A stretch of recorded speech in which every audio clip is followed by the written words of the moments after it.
Hello guys, today let's try to remove the starter on this vehicle. This is the Lexus SC400. As you know, that's the engine on the V8 engine. The starter located inside the intake manifold. In order to replace this engine starter, we have to remove the intake manifold. In order to remove the intake manifold, you have to remove a bunch of things on top of the engine around here until you get the freely way to remove the intake manifold. First thing to do, we should disconnect the battery. Yep. Every time we disconnect the battery and make sure the cable not jumping back to the terminal. I have the cover here from the new battery, terminal cover. I put it on.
Okay guys, when I try to remove the throttle body, I don't want to take out the coolant hose here because I don't want to drain the coolant and get more work on it. And let's see, we can try this way.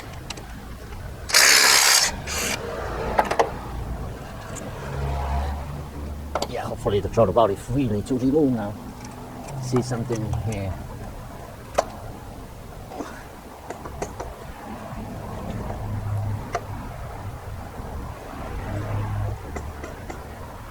Look nice. Yes.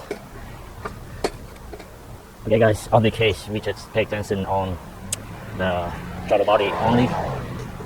Just remove it and use the bungee cord and push it away from the intake manifold, and we can make the job more easier. Then you guys loosen the hose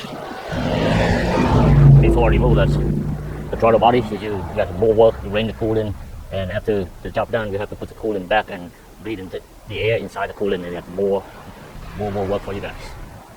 Okay guys, as you can see, the intake manifold, this intake manifold has the upper intake manifold and then lower intake manifold here. As you can see, the 12mm nuts right here. Before we remove the intake manifold, we don't want to break any sensor connector, something like that. We remove it, remove the electrical connector on this sensor, coolant temperature sensor, and all the fuel injector here disconnected. Yep, and remove the harness bracket from the fuel rail. We don't really need move the fuel rail, leave the fuel rail alone, attached to the intake manifold like that, and we remove them together. Before remove these bolt nuts, 12mm bolt nuts right here, and we don't really need to remove the upper intake manifold and leave the nuts and bolt alone. And hard for you guys to see. Yep, that bolt out there, with the 12mm bolt out there. Yeah, this is not. This is for the fuel rail. The one down there, and one right here, one right there. Before we remove them, use the soft air blow all the dust, the leaf, and around here away before remove them. Same thing on this side. Disconnect all the fuel injector connector. Leave the fuel rail alone, and as you can see, 12mm nuts right here for lower intake manifold. Again, on all the bolts, the nuts on top here, leave them alone. Let's remove the lower and upper together. All the 10mm bolt here for the hard electrical harness, remove them, and two more 10mm bolt in the back there, remove them. So on this side, the driver side, what the one thing we need to do, that the fuel hose right there, I rather remove the fuel hose from there better than remove from here. if you remove from here, this hose bit much long and will attach to the intake manifold, but to the fuel rail, it's hard for you to remove or put it back. I will try to disconnect the fuel hose from there, see what's going on, and then okay, anyway, that's it. Now we can able to remove the intake manifold. Okay guys, I already have all the bolts and the nuts removed from the intake manifold. As you can see right now, I can able to lift just one hand on this side like this, but it's still not easy to remove, guys. We need to but the problem now, I try to disconnect the fuel line from inside there, but I cannot. That's why I disconnect from here. I did like this before on some vehicle, but it worked, but it's a little bit difficult from there, because as you can see, the electrical harness is hold on it. There's no way to lift it up, but you have to move that way. And anyway, on each side we have two nuts here, one here, one nut, the nut in the corner, and the nuts right here, and 3 bolts in the middle. As you can see, the bolt designed like this. In some location, we can use this socket, but this socket is smaller than the impact socket. But I don't know, one of them. Yeah, I remember one of them still cannot use this socket. I have to use the torque socket right here. But don't worry about the torque or this. The intake manifold bolts, nuts, not too much torque. We can able to lose them. So anyway, now think about how to remove that intake manifold. But the intake manifold line up with 4 other ones. You can see it line up right here. We have to lift over this stuck in, and one right there. Lift it over and then remove it. But right now I got a problem with that. But anyway, I did before. A little difficult, hard time try to remove it. Yeah, now I disconnect some more electrical connector in front of the engine here, and make me more moving on the harness here. As you can see, right now I have the fuel lines above the harness, and maybe we can remove it right now. So anyway, now I'm on the driver's side. Do the same to see. Lift the back up. Okay, it's hard for us to leave it even, guys. If you want a little quick.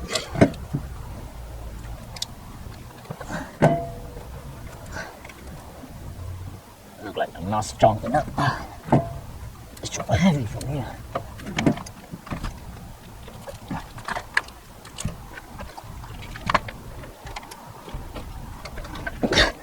Wow. Oh man. Oh shit. Whew. Man, it's so heavy, guys. Okay.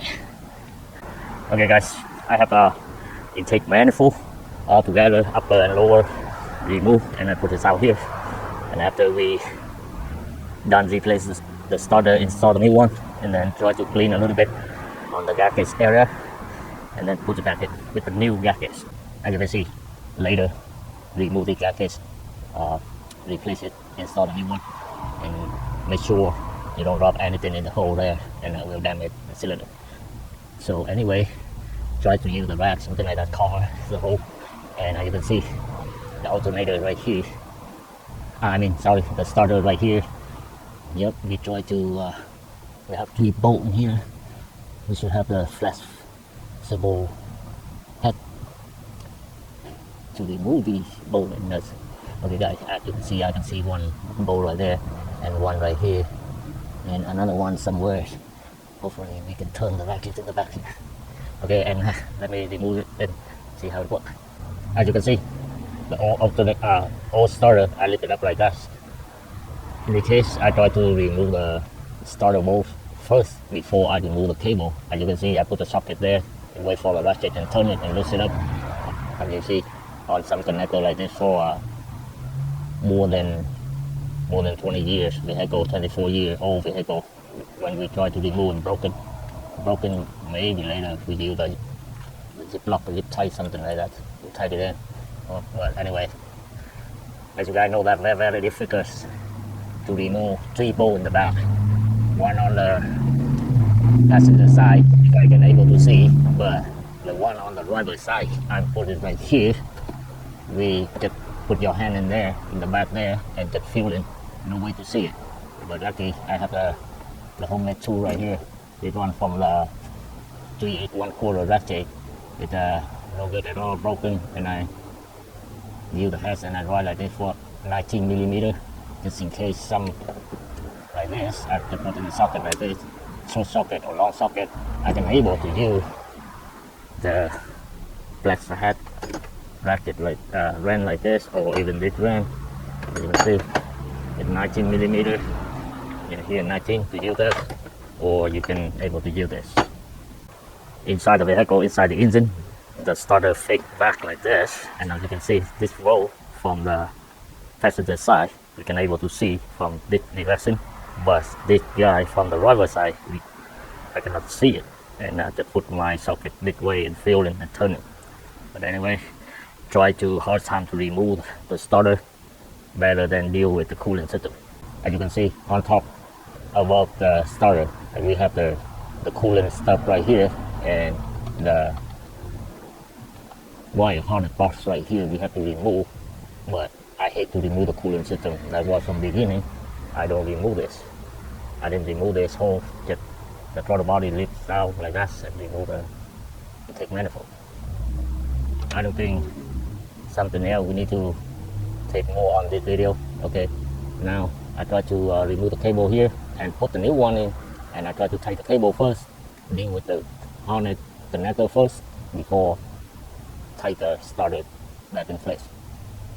Okay, that's it guys. If you have the same model around here, I think the Tundra, the Lexus, some V8 engine like this, the starter inside the intake manifold, it's difficult to take some time to get it done guys. If you think it's easy, it take about a few hours to get it done, no way.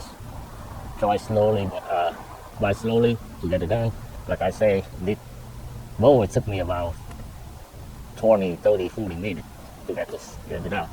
Okay, anyway, that's it guys. Thanks for watching. See you guys next time. Bye bye.